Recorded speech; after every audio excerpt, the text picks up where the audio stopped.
Assalamualaikum Ustaz. Waalaikumsalam warahmatullahi wabarakatuh. Assalamualaikum warahmatullahi wabarakatuh. Waalaikumsalam warahmatullahi wabarakatuh. Semoga Allah Ta'ala merahmati seluruh Ustadz, keluarga Ustadz, dan seluruh umat Islam. Amin ya Rabbal Alamin. Ustadz izin bertanya, Ana tidak sengaja ikut asuransi. Karena ketika dijelaskan dibilangnya tabungan dan investasi. Dan tahun ini ada perasaan tidak nyaman sama tabungan itu. Dan Ana cari info, ternyata itu asuransi syariah. Dan sudah 2 tahun Ustadz.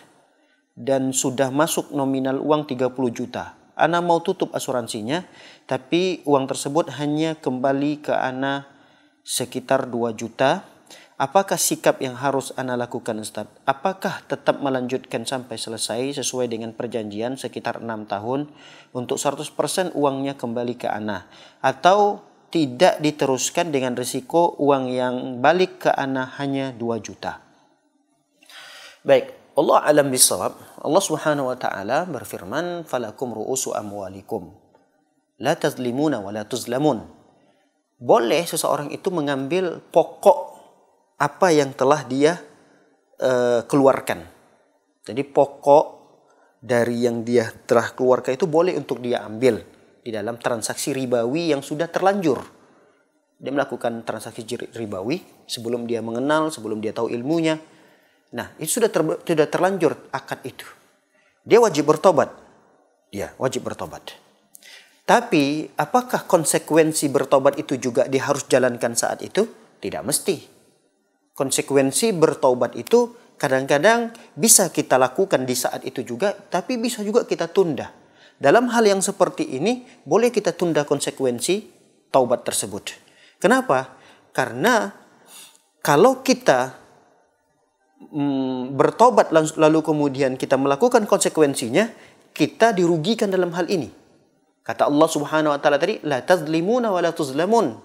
Jangan kalian menzalimi dan jangan pula kamu dizalimi. Dalam hal ini dia dizalimi kalau dia berhenti misalnya, oh saya mau bertobat nih dari asuransi.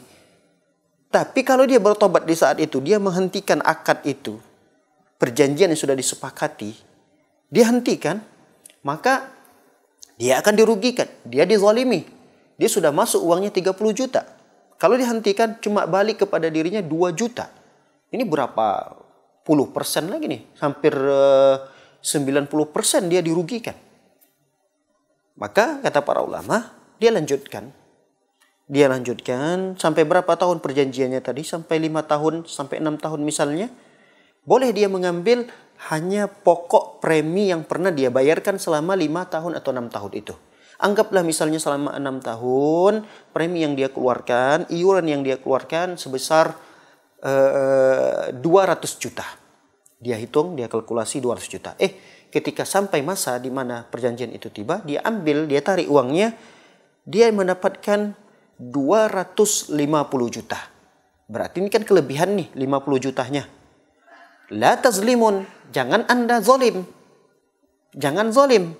Berarti 200 juta halal untuk Anda ambil, 50 jutanya itu Anda harus keluarkan. Bisa diberikan, sebagian ulama mengatakan bisa diinfakkan ke masjid, bisa diberikan kepada fakir miskin, ada yang mengatakan diberikan untuk pembangunan fasilitas umum, terserah. 50 juta itu tidak halal bagi Anda untuk Anda ambil, yang halal hanya 200 juta tadi. Jadi la tazlimun wa la tuzlamun. Jangan Anda masuk dalam kategori orang yang menzalimi sehingga Anda mengambil lebih dari apa yang Anda keluarkan, dan juga Anda jangan sampai dizalimi. Kalau Anda memutuskan saat ini juga, Anda termasuk orang yang dizalimi. Jadi Allah alam bisawab, saya lebih cenderung Anda tetap melanjutkan bayar iuran tersebut, premi-premi yang sudah ditetapkan, nanti sampai masa di mana sudah selesai, segera putuskan hubungan tersebut dan ambil ru'us, jadi pokok yang sudah disetorkan saja. Wallahu a'lam bishawab. Barakallahu fiikum. Kalau kita bertemu dengan saudara kita yang jelas kita ketahui dia muslim. Halo Ustaz, tanya Ustaz lebih mudah.